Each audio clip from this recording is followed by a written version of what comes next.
হজের ফরজ সম্পর্কে অনেক উলামায়ে কেরাম কেউ কেউ বলছেন 3টি, কেউ কেউ বলছেন 4টি।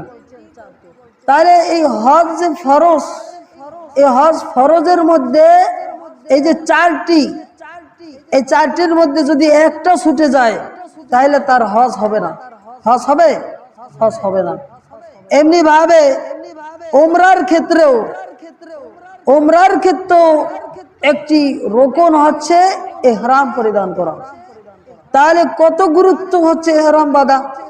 তাহলে ইহরাম কিভাবে পরিধান করতে হবে, এর কিছু সুন্নাহ পদ্ধতি কি, এগুলো আমাদের জানা দরকার। ইহরাম বাঁধার প্রথমত সুন্নাহ পদ্ধতি হচ্ছে প্রথমেই অজু গোসল শেষ করতে হবে।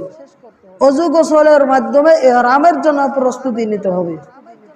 এরপরে সেলাইবিহীন সাদা কাপড়, লুঙ্গি এবং চাদর পরিধান করা।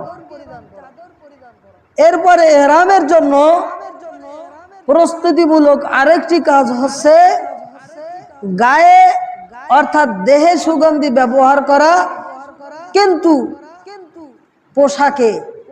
পোশাকে সুগন্ধি ব্যবহার করা যাবে না। যাবে? পোশাকে সুগন্ধি ব্যবহার করা যাবে না। এমনি ভাবে ইহরামের জন্য আরেকটি কাজ করতে হবে, ইহরামের জন্য 2 রাকাত নামাজ আদায় করে নাও। এটা ইহরামের জন্য কোনো শর্ত নয় বা খাস নয়, এটা হচ্ছে মুস্তাহাব। কেউ আদায় করলেও হবে, কেউ যদি না আদায় করে কোনো অসুবিধা নেই। এমনি ভাবে ইহরামের জন্য আরেকটি কাজ করতে হয়, সেটা অনেক গুরুত্বপূর্ণ। তা হচ্ছে ইহরামের জন্য নিয়ত করতে হবে। কি করতে হবে? নিয়ত করতে হবে। আপনি উমরার জন্য নিয়ত করতেছেন, ইহরাম বাঁধতেছেন, নাকি হজের জন্য ইহরাম বাঁধতেছেন, এই নিয়ত করতে হবে। তা ইহরাম বাঁধার সময় নিয়ত করতে হবে। আমাদের ভারতীয় উপমহাদেশে বিভিন্ন জায়গায় প্রচলিত পদ্ধতিতে যে নিয়ত করা হয়, এগুলো কোরআন হাদিসের কোথাও নাই। তাহলে কিভাবে নিয়ত করতে হবে? যেমন কেউ যদি উমরার জন্য নিয়ত করে, তাহলে লাব্বাইক উমরাতান বলে নিয়ত করতে হবে। আর যদি কেউ হজের জন্য নিয়ত করে, তাই লাব্বাইক হাজ্জান বলে নিয়ত করবে। এই ক্ষেত্রে হজ হচ্ছে 3 প্রকার। কয় প্রকার? 3 প্রকার। একটা হচ্ছে হজ্জে ইফরাদ, দ্বিতীয় নম্বর হচ্ছে হজ্জে কিরান, তৃতীয় নম্বর হচ্ছে হজ্জে তামাত্তু। হজ্জে ইফরাদ যেই প্রকার, এটাতে কোনো উমরা নেই। হজ্জে ইফরাদে কোনো কুরবানি নেই। আর বাকি 2 প্রকারে উমরা রয়েছে, কোরবানিও রয়েছে। তাহলে আমরা জানতে পারলাম হজ্জের প্রকার হচ্ছে 3 প্রকার। একটা হচ্ছে ইফরাদ, একটা হচ্ছে কিরান, আর একটা কি? তামাত্তু। হজ্জে কিরানের পদ্ধতি কি রকম? প্রথম নাম্বার তো বললাম হজ্জে ইফরাদ, যে হজে কোনো উমরা নেই, এমনি ভাবে কুরবানি নেই। দ্বিতীয় নম্বর হজ্জে কিরান। হজ্জে কিরান হচ্ছে একই সাথে উমরা এবং হজ আদায় করা, একই সাথে হজ ও উমরার নিয়ত করা।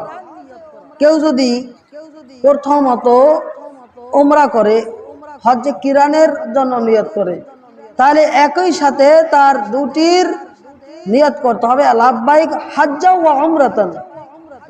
অর্থাৎ কোন ব্যক্তি যদি হজ্জে কিরানের নিয়ত করে, তাহলে 2টি নিয়ত করতে হবে। 1 নাম্বার হচ্ছে হজ, আর একটা হচ্ছে কি? উমরা। আর যদি কেউ হজ্জে তামাত্তুর জন্য নিয়ত করে, তাহলে প্রথমত সে উমরার নিয়ত করবে। উমরার নিয়ত করবে যে লাব্বাইক উমরাতান, আল্লাহুম্মা লাব্বাইক উমরাতান, এভাবে বলতে পারে। বলার পরে তারপরে সে উমরা আদায় করে নেবে। উমরা আদায় করে নেবার পরে সে হালাল হয়ে যাবে। এরপরে যখন 8ই জিলহজ চলে আসবে, তখন নতুন করে আবার ইহরামের কাপড় পরিধান করে, নতুন করে নিয়ত করে আবার হজ্জের বাকি কাজ সম্পূর্ণ করবে।